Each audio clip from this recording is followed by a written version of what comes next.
Alright, this video comes to you from Bounty into Comics. Alright, James Bond producer confirms characters and films will be reinvented for the modern world. God, Lord.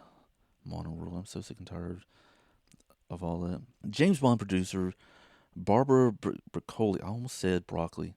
I've looked over this a couple times and I'm like, every time I come across this name, I keep wanting to say broccoli. If that happens, it happens. Okay. Recently confirmed that the future of James Bond films will be will reinvent the character and stories for a modern audience, which I do not care. I do care, but I'm so sick and tired of all this modern audience thing. In an interview with The Guardian to promote the Prime Video reality series 007 Road to a Million, Broccoli, I almost said broccoli, informed the outlet that there are plans for the character to be reinvented for the next chapter, albeit she and other executives haven't even begun that process yet.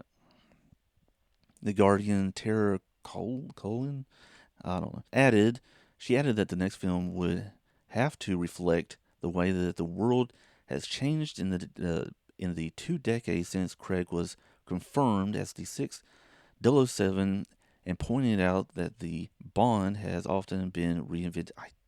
God, come on, people. What I want is a Sean Connery James Bond back. That's what we need. We need that strong masculine character who gets the job done, who's not going to whine and cry about things, because that's what they're going to bring us, people. They're going to change it into either a woman that's going to be like a gay character. They're going to change the race. They're going to do all that kind of stuff. You know, maybe it's going to be a transgender James Bond this time. I don't know. Like, come on. Let's continue. So Broccoli, whatever, went on to justify why she believes that character needs to be reinvented for a modern era, pointing to Pierce Brosnan's GoldenEye film, as well as the recently concluded Daniel Craig era. Okay, Pierce Brosnan was like the first James Bond that I actually went to the movie theaters and saw James Bond. But still, my all-time favorite is, of course, Sean Connery. And that's the type of, when I think of James Bond, that's what I go to first, and that's the James Bond I want back. I want that awesome, smooth, swaggered, womanizing James Bond back. I don't want a whiny, crying, one that's got to get in touch with his feelings type of James Bond. As for GoldenEye, she said, "I go back to GoldenEye when everyone was saying the Cold War was over, the wall is over.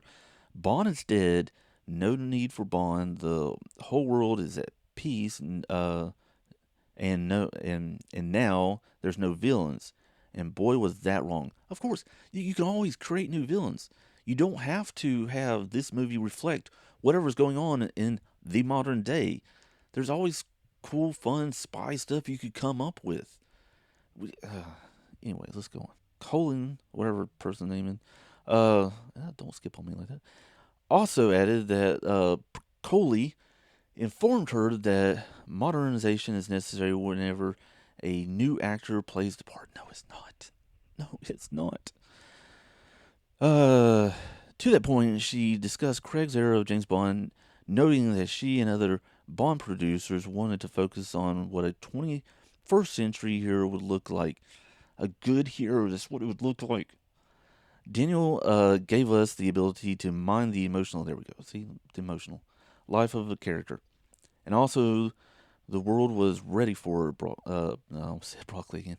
Broccoli said, "I think these movies reflect the time they are in, and there's a big road ahead, reinventing it for the next chapter, and we haven't even begun with that." No. Finally, Broccoli reiterated that she no plans. That sounds weird. To take James Bond to television outside of the reality program. We make the Bond movies for a big theatrical screen, and everything about the Bond movie is for audience to see around the world on that format. So we've not wanted to do television. Mm-hmm.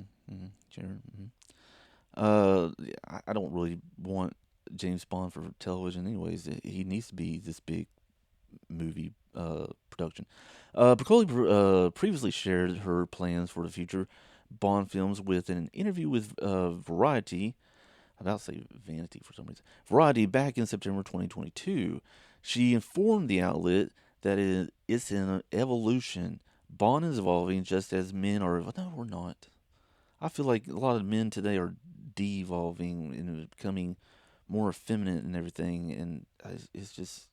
And then the weird thing is, uh, men are becoming more effeminate and women are becoming more masculine, which should not be the case.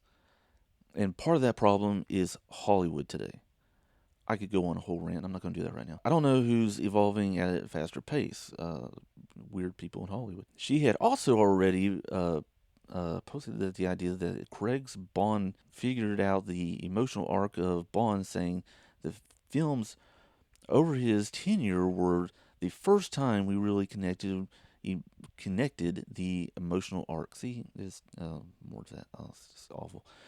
Furthermore, she also told Roddy that the franchise would not be heading to television, which is good. I don't want it for television. And it skipped on me again. We're gonna keep it in keep it theatrical. Good.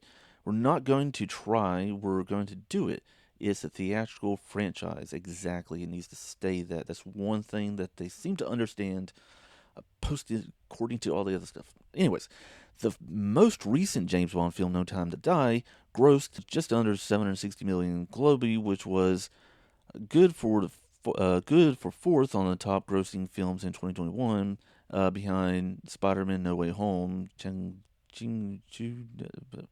these other weird movies. The movie had reported production budget between 250 million and 300 million. However, it is also racked up costs due to the fact it was delayed over a year. I wonder why. Maybe something to do with little stuff going around the world, a little jabby jab stuff like that. That's another thing. Movies and the expense of movies nowadays. I remember back in the day when, like in the '90s and stuff, if a movie did $100 million, that was considered good. Nowadays, their budgets are two, three, sometimes four times that, and they have to a lot of times make about three times or so more than that to just break even. I don't understand how any of these companies are even making money. Let's see.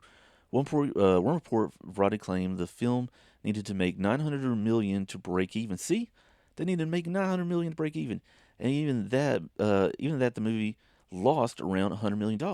So how are these production companies staying in business? And then they're throwing all this woke ideology and stuff in there. People aren't liking it, so therefore they're not going and seeing it. So then these companies are losing money. They're practically hemorrhaging money. How are they staying in business? I do not understand. And I think it's the end of the article. All right, so y'all tell me what your thoughts on all this is. What are you thinking more like me that you want to bring back that more masculine, suave, swagger type of James Bond, a little more maybe toxic, if you want to go that direction, like a Sean Connery type of James Bond, or do you want more of the emotional, whiny baby type of James Bond, which that was probably what they'll bring us, the one who might not even be able to get out of bed in the morning to go save the world. All right, I'm going to leave it there. Leave your comments down below. Remember to like, share, and subscribe, and I will catch y'all next time.